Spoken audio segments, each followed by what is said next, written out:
वीर नित्यांतन अपने नाग रूप में नागलोक के नाग दरबार में पहुंचता है और नागराज विक्रम और रानी नंदिनी बैठे होते हैं।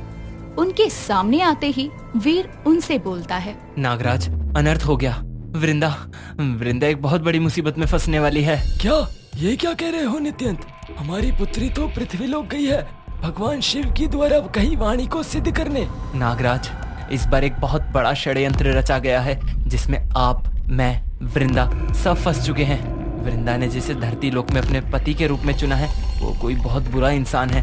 मुझे नहीं पता कि वो राक्षस है या क्या है, लेकिन इतना पता है कि एक बहुत बड़े षड्यंत्र के तहत वृंदा को फंसाया गया है। तुम ये सब क्या कह रहे हो नित्यांत? मुझे कुछ समझ में नहीं आ रहा है। विस्तार से बताओ, हुआ क्या है और ये सब तुम्हें कैसे पता चला? माफ करना नागराज, लेकिन मैं बिना किसी की आज्ञा के पृथ्वी लोक गया था वृंदा के पीछे, ताकि उसको किसी भी मुसीबत से बचा सकूं। आखिर बचपन की दोस्त है वो मेरी, इसीलिए। लेकिन वहाँ जो हुआ वो... नित्यांत ने जो सर्वेश के मुंह से सुना था सब कुछ नागराज को बता देता है और साथ ही उसके वृंदा के सामने झूठे रूप का भी खुलासा करता है। ये सब सुनकर नागराज थोड़ा घबरा जाते हैं और बोलते हैं, ये जरूर कोई बड़ी साजिश है। कहीं ये किसी राक्षस का तो काम नहीं। हमें जल्द ही पता लगाना होगा। नित्यांत की बातें सुनकर नागराज जादुई गोले पर सब कुछ पता लगाने की कोशिश करते हैं, तो उनको इसके पीछे की एक बहुत बड़ी सच्चाई का पता चलता है। ये देखकर वो हैरान होकर कहते हैं, इतना बड़ा धोखा, वो भी हमारी मौजूदगी में। हमने इसकी जांच पहले क्यों नहीं की? हे भोलेनाथ, ये हमने क्या किया? अपनी ही पुत्री को बर्बादी की राह पर भेज दिया। नित्यंत, जल्दी हमें वृंदा के पास ले चलो। आखिर आपने क्या देखा नागराज जादुई गोले पर? बताइए। बताने का समय नहीं है नित्यंत, अभी के अभी ही तुम हमें वृंदा के पास ले चलो। ठीक है, चलिए। नित्यांत नागराज और नागरानी को लेकर पृथ्वी लोक आता है और वो तीनों अपने इंसानी रूप में वृंदा के घर के अंदर आते हैं, तो देखते हैं कि वहाँ वृंदा नहीं है। ये देखकर वीर बना नित्यांत कहता है, नागराज, कुछ देर पहले वृंदा यहीं थी। जरूर वो शर्वेश ही उसको अपने साथ ले गया होगा। हमें उसे जल्दी ही ढूंढना होगा। लेकिन हम धरती लोक पर वृंदा का पता तब तक नहीं लगा सकते जब तक वो अपने नागिन रूप में न आए। नागराज वृंदा की चिंता में बेहद परेशान थे, तो वहीं सर्वेश को ये पता चल चुका था कि नागराज पृथ्वी लोक आ चुके हैं। इसीलिए वो पहले ही वृंदा को अपने घर ले आया था, जहाँ घायल वृंदा बिस्तर पर पड़ी थी और उसके बगल में बैठा सर्वेश उसके हाथ को अपने हाथों में लेकर कहता है, वृंदा, तुम जल्दी ही ठीक हो जाओगी। वो मैं तुमसे ये कहना चाह रहा था कि वृंदा, मैं तुम्हें बहुत प्यार करता हूँ। क्या तुम मुझसे शादी करोगी? शादी? सच में? मेरा मतलब प्यार तो मैं भी तुमसे बहुत करती हूँ, लेकिन शादी जैसे बड़े फैसले के लिए मुझे मेरे माता पिता से आज्ञा लेनी होगी और तुम्हें एक सच्चाई भी बतानी है। कैसी सच्चाई वृंदा? यही कि मैं कोई आम इंसान नहीं हूँ, बल्कि एक इच्छाधारी नागिन हूँ। इतना बोलकर वृंदा बिस्तर से उठकर अपने नागिन रूप में आती है और ये देखकर सर्वेश बोलता है, ये क्या? इसके नागिन रूप में आ जाने से इसके पागल बाप को पता चल जाएगा कि ये आखिर है कहाँ। अरे अरे अरे वृंदा, ये क्या? प्लीज वापस आओ अपने इंसानी रूप में। प्लीज वृंदा, जल्दी। वृंदा अपने इंसानी रूप में आ जाती है और उसके तुरंत बाद सर्वेश उसे गले से लगा कर कहता है, मुझे कोई फर्क नहीं पड़ता कि तुम नागिन हो या इंसान। मुझे तुमसे प्यार है और मुझे तुम्ही से शादी करनी है। और ये नागिन रूप में मत आया करो मेरे सामने। मुझे सांपों से बहुत डर लगता है। बचपन से ये मेरे सपनों में बहुत दिखाई देते हैं मुझे। वो इसीलिए क्योंकि शायद तुम एक इच्छाधारी नाग ही हो, लेकिन तुम्हें तुम्हारी शक्तियाँ शायद नागराज बनने के बाद मिले। अच्छा, ऐसा भी हो सकता है क्या? फिर कोई राक्षस मुझे नहीं मार पाएगा? मैं उनका मुकाबला खुद कर सकूंगा। हाँ, सही कहा। ठीक है, चलो मेरे साथ। मुझे तुम्हें किसी से मिलवाना है। इससे पहले कि वो नागराज यहाँ आए, मैं वृंदा को कहीं और ले जाता हूँ। सर्वेश वृंदा को अपने घर से भी गाड़ी में बैठाकर ले जाता है, तो वहीं जादुई गोले पर नागिन रूप में वृंदा की छवि देखते ही नागराज, नागरानी और वीर समेत सर्वेश के उसी कमरे में सब लोग आते हैं जहाँ कुछ देर पहले वृंदा थी। लेकिन वृंदा को वहाँ ना पाकर नागराज विक्रम बोलते हैं, ये सर्वेश हमारे साथ लुका छुपी खेल खेल रहा है। वृंदा को हमसे दूर ले जा रहा है, लेकिन ये जानता नहीं है कि हम नागलोक के नागराज हैं। हमारी पुत्री को एक खरोंच भी आई तो सर्वनाश ला देंगे। चलो यहाँ से घर के दूसरे हिस्सों में देखो, कहीं यहीं तो नहीं छुपाया वृंदा को। तीनों मिलकर सर्वेश के घर को अच्छे से छान मारते हैं, लेकिन कुछ हाथ नहीं लगता। तो वहीं सर्वेश एक पॉलिटिकल पार्टी में वृंदा को लेकर आता है और अपने पिता वीरेंद्र से मिलवाते हुए कहता है, पापा, ये वृंदा है। मैं इससे बहुत प्यार करता हूँ और मैं इससे शादी करना चाहता हूँ। अच्छा, ये है कौन? माँ बाप कौन है? किसी बड़े घर की है या फिर नहीं? नहीं पापा, ये एक साधारण सी लड़की है, आम सी लड़की जिसने आपके बिगड़े हुए बेटे को सुधारा है। अरे वाह, तो ये है वो जिसकी वजह से आजकल तुम्हारी शिकायतें कम आने लगी है। वैसे मुझे तो ये पसंद है, और तुम तो जानते हो बेटा, तुम्हारी खुशी में ही मेरी खुशी है। एक काम करता हूँ, इस बात की घोषणा मैं यहाँ सभी पार्टी मेंबर्स के सामने कर देता हूँ। वो क्या है ना, इससे मुझे इलेक्शन में भी थोड़ी मदद मिलेगी। इतना बोलकर वीरेंद्र अपने बेटे की शादी एक साधारण लड़की से करवाने की अनाउंसमेंट सबके सामने कर देता है। ये देखकर वृंदा मन ही मन कहती है, ये सब इतनी जल्दी जल्दी क्यों हो रहा है? सर्वेश ने अपने माता पिता से मिलवा दिया और शादी की घोषणा भी कर दी, लेकिन मैंने तो पिताजी को संदेश ही नहीं भेजा। उनकी आज्ञा के बिना मैं विवाह नहीं कर सकती। एक तरफ वृंदा सर्वेश के इतने जल्दबाजी के फैसले से हैरान थी, तो दूसरी तरफ उसी पार्टी में मौजूद शुमोना ये सब देखकर हैरानी से खुद से कहती है, ये दरिंदा इस लड़की से शादी करने जा रहा है। नहीं, मैं ऐसा हरगिज नहीं होने दूंगी। लेकिन इस शादी को रोकने से पहले मुझे इस लड़की की सच्चाई पता लगानी पड़ेगी। आखिर इसके माँ बाप कौन हैं? शुमोना सर्वेश और वृंदा की शादी को रुकवाना चाहती थी। तो वहीं दूसरी तरफ नागराज, नागरानी और वीर को जब सर्वेश के घर से कुछ नहीं मिला, तो वो घर से बाहर आते हैं, जहाँ का नजारा देखकर वो हैरान हो जाते हैं। घर के बाहर 3 राक्षस नागराज, वीर और नागरानी को घेर लेते हैं, जिनमें से एक राक्षस नागराज को कहता है, अपनी बेटी की तलाश में आए हो नागराज, लेकिन अफसोस वो तुम्हें अब कभी नहीं मिलेगी।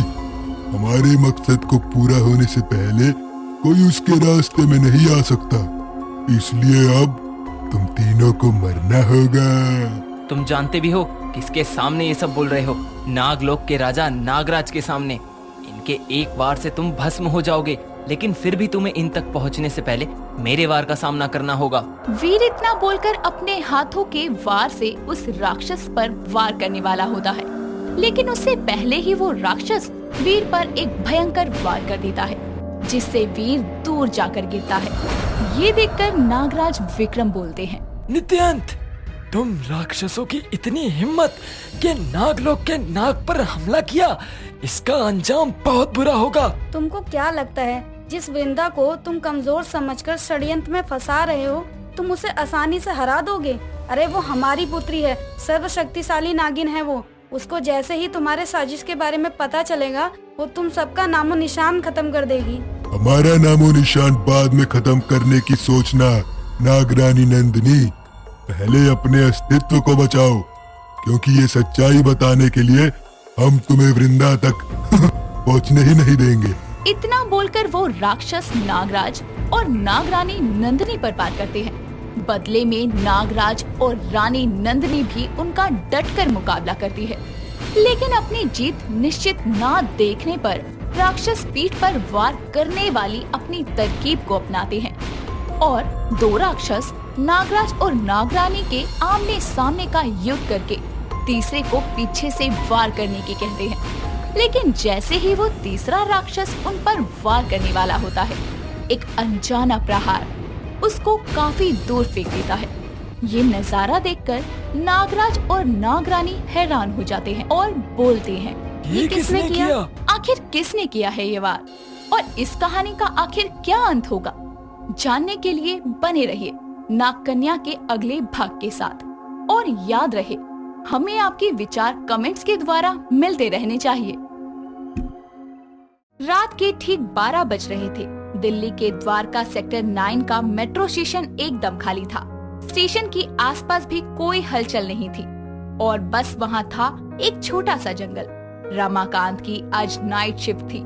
वो अपने कैबिन में बैठा सीसीटीवी कैमरा पर नजर रखे हुए था। तभी उसे झपकी आती है और वो खुद को जगाते हुए बोलता है, क्या है सीनियर वीना, किसी के चलने नहीं देते। मैंने बोला था मुझे नाइट शिफ्ट नहीं करनी, जबरन यहाँ लाकर बैठा दिया मुझे। अब मैं इस नींद का क्या करूँ? इस वक्त तो एक कप चाय नसीब भी नहीं होगी जो थोड़ी आंखें खुल जाए। एक काम करता हूँ, ठंडे पानी से आंखें धो लेता हूँ, शायद कुछ बात बन जाए। इतना कहकर रमाकांत अपनी पानी की बोतल उठाता है और आंखों पर ठंडे पानी के छींटे मारता है और फिर आराम से कुर्सी पर बैठ जाता है। रात की आखिरी मेट्रो भी जा चुकी थी। धीरे धीरे वक्त बीता और रात के 2 बज गए। रमाकांत के कैबिन के दरवाजे पर किसी ने जोर से दस्तक दी। जैसे ही उसने दरवाजा खोला तो सामने एक अजीब सा आदमी खड़ा था, जिसने रमाकांत से कहा, यहाँ टिकट कहाँ मिलेगी? जजमान, टिकट का काउंटर तो आगे है, पर इस वक्त वहाँ कोई भी नहीं होगा। आपको कहाँ जाना है? मुझे जहाँ जाना है मैं चला जाऊँगा, मुझे बस टिकट चाहिए। कैसा अजीब आदमी है, समझ नहीं आ रहा। इसे इस वक्त स्टेशन पर आने किसने दिया? और आया भी तो जाएगा कैसे? अभी सुबह से पहले तो मेट्रो चलेगी नहीं।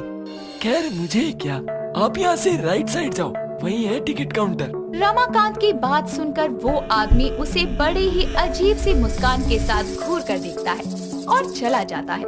रमाकांत वापस अपनी कुर्सी पर बैठकर कैमरा चेक करने लगता है। तभी उसे कैमरे में वही आदमी प्लेटफॉर्म पर बैठा नजर आता है और साथ ही उसे एक मेट्रो आती नजर आती है और वो आदमी उस मेट्रो के आगे कूद जाता है। ये नजारा देखकर रमाकांत के पसीने छूट जाते हैं और वो भागकर प्लेटफॉर्म पर जाता है, लेकिन वहाँ कोई नहीं था। तभी उसके कंधे पर कोई हाथ रखता है और कहता है, आप भी मेट्रो में मेरे साथ सफर करेंगे क्या? तुम तो अभी मेट्रो के आगे कूद गए थे ना, पर तुम तो। चलो मेरे साथ, मेट्रो आने वाली है रमाकांत, आज तुम्हारी आखिरी ड्यूटी है। नहीं नहीं, इस वक्त कोई मेट्रो नहीं आती। और तुम हो कौन? मुझे छोड़ दो, मैंने तुम्हारा क्या बुरा किया है? बुरा नहीं, बहुत बुरा किया है। जानते हो मैं कौन हूँ? इस स्टेशन का भूत जो तुम्हें लेने आया है। चलो आज मेट्रो की सैर करते हैं। नहीं नहीं नहीं जाना, मुझे बख्श दो। मैं किसी को नहीं छोड़ता, जिसे मैं लेने आता हूँ उसे लेकर ही जाता हूँ। वो देख तेरी मौत मेट्रो।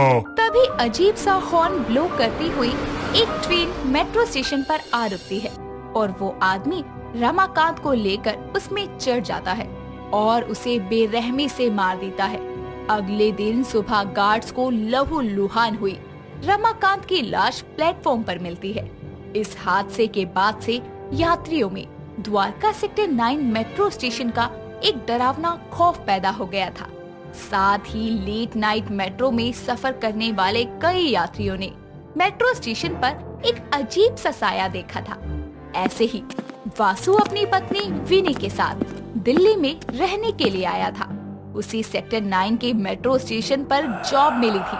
शाम के वक्त, विनी सुनो, मुझे आज रात से जाना है जॉब पर, मेरी नाइट शिफ्ट है। सुनिए ना, मैं कुछ कह रही थी। जब तक कहोगी नहीं तो पता कैसे चलेगा? वासु, दिल्ली का द्वारका सेक्टर 9 का ये मेट्रो स्टेशन बड़ा ही हॉरर है। दिल्ली के टॉप हॉन्टेड प्लेस में से 2nd नंबर पर आता है। मुझे तुम्हारा यहाँ जॉब करना कुछ ठीक नहीं लगता। विनी, क्या तुम आज के जमाने की लड़की होकर कैसी पुराने जमाने की बातें कर रही हो? ऐसा कुछ भी नहीं है। तुमने सुना नहीं है क्या, डर के आगे जीत है। मजाक मत करो वासु, पता है मुझे एक अजीब सी घबराहट हो रही है, जैसे कुछ बड़ा ही बुरा होने वाला है। अरे बाबा, नया शहर है, नई जगह है, तुम्हारा मन नहीं लग रहा है इसलिए ऐसा हो रहा है। चलो मैं कल से जॉब पे चला जाऊंगा, आज का दिन मैं तुम्हारे साथ स्पेंड करता हूँ, तुम्हारा मूड बदल जाएगा थोड़ा। इतना कहकर वासु विनी को गले लगा लेता है। कुछ देर बाद दोनों तैयार होकर बाहर घूमने के लिए जाते हैं और अगले दिन वासु रेडी होकर अपनी जॉब के पहले दिन के लिए घर से निकल जाता है। वासु का सुपरवाइजर उसे सारा काम समझाता है। 11 बजे से वासु की नाइट शिफ्ट शुरू होने वाली थी। वासु अपने कैबिन में बैठा आराम से काम कर रहा था। तभी उसके पास एक कागज पर कुछ लिखा नजर आता है और वो उसे पढ़ने लगता है। आपकी नई जॉब पर आपका स्वागत है। बच गए तो भी ठीक है, मर गए तो भी ठीक है। रात के ठीक 1 बजे आपके कैबिन पर एक अनजान शख्स दस्तक दे और आपसे कहे कि टिकट कहाँ पर मिलती है, तो उसे कोई जवाब ना दे, चुपचाप दरवाजा बंद कर ले। और अगर लास्ट मेट्रो के जाने के बाद कोई भी मेट्रो आती हुई नजर आए तो बाहर बिल्कुल ना जाना, वरना तुम्हारे साथ जो भी होगा उसके जिम्मेदार तुम खुद होगे। क्या मजाक है ये सब। लगता है मेरा पहला दिन है आज जॉब पर, वो भी नाइट शिफ्ट में, तो कोई मुझसे मजाक कर रहा है। पर वासु भी डरने वालों में से नहीं है। चलो एक बार चेक कर लेता हूँ, सारे कैमरे सब ठीक तो हैं, कहीं कोई भूत ना सफर कर रहा हो। हाँ, कुछ मजाक करते हैं लोग आजकल। इतना कहकर वासु सारे कैमरा चेक करता है और सब कुछ ठीक ठाक था। स्टेशन पर कुछ 3-4 यात्री थे जो रात की लास्ट मेट्रो का वेट कर रहे थे। कुछ ही वक्त बाद ब्लू लाइन की मेट्रो जो द्वारका से कीर्ति नगर जानी थी, स्टेशन पर आकर रुकती है। कुछ ही पलों में जब मेट्रो वहां आती है तो यात्री उसमें चढ़ जाते हैं। अब स्टेशन वीरान था। वासु ने घड़ी में वक्त देखा तो रात के 1 बज गए थे। तभी वासु के कैबिन के दरवाजे पर कोई दस्तक देता है। वासु जैसे ही दरवाजा खोलता है तो उसके सामने उसे एक लंबा सा कोट पहने एक आदमी नीचे सर झुकाए खड़ा नजर आता है और एक बड़ी सी कैप भी उसने लगाई थी। वो भारी सी आवाज में बोलता है, टिकट कहाँ मिलेगी? टिकट? इस वक्त आपको कहाँ जाना है? जहाँ भी जाना है सुबह आना, अभी कोई मेट्रो नहीं आएगी। रात भर आपका स्टेशन पर रुकना सही नहीं है। टिकट कहाँ मिलेगी? जी कहा तो मैंने कि टिकट अब सुबह ही मिलेगी आपको, जब मेट्रो चलेगी। टिकट कहाँ मिलेगी? हद है यार, पागल आदमी है भाई। बोल तो दिया अभी नहीं मिलेगी टिकट, ना अभी कोई मेट्रो आने वाली है। लास्ट मेट्रो कब की जा चुकी है। तो फिर आज बिना टिकट के सफर करेंगे, पर करेंगे जरूर। पागल हो क्या भाई? सिक्योरिटी लेके जाओ इन सबको यहाँ से। चलो जाओ यहाँ से आप। वासु जैसे ही उस आदमी को पीछे धकेलता है तभी उस आदमी की कैप उसके सर से नीचे गिर जाती है और वासु के होश उड़ जाते हैं, क्योंकि कैप के नीचे सर ही नहीं था। तभी वासु को पेपर पर लिखी वो बात याद आती है। वो आदमी वासु को लेकर प्लेटफॉर्म की तरफ जाने लगता है। तभी एक अजीब सी आवाज करती हुई मेट्रो प्लेटफॉर्म पर आती है। वासु की सांसें बढ़ती जा रही थी। तभी धड़ से आवाज आती है, आ गई मेट्रो। आज तुम्हें बिना टिकट के यात्रा करनी ही होगी, वो भी मेरे साथ। चलो। नहीं, मैं कहीं नहीं जाऊंगा। जय हनुमान ज्ञानी गुण सागर, जय कपीसती हूँ लोक उजागर। वासु हनुमान चालीसा का जाप करते हुए उस आदमी को धक्का देकर वहाँ से भाग जाता है। तभी उसे भागते भागते मेट्रो स्टेशन पर कुछ नाइट शिफ्ट के कर्मचारी मिलते हैं। वासु उन्हें अपने साथ हुई घटना के बारे में बताता है। सभी लोग एक साथ जाकर वापस से प्लेटफॉर्म को चेक करते हैं, पर वहाँ कोई नहीं था। वासु बुरी तरह डर गया था और अगले दिन ही उसने वो जॉब छोड़कर एक डिलीवरी बॉय का काम करना शुरू कर दिया। पर वो कभी उस भयानक द्वारका सेक्टर 9 मेट्रो स्टेशन की रात को भूल नहीं पाया। पर कहा जाता है कि आज भी नाइट शिफ्ट पर काम कर रहे कर्मचारियों को वो आदमी कई बार मिलता है और उनसे टिकट के बारे में पूछता है और फिर उन्हें अपने साथ ले जाता है।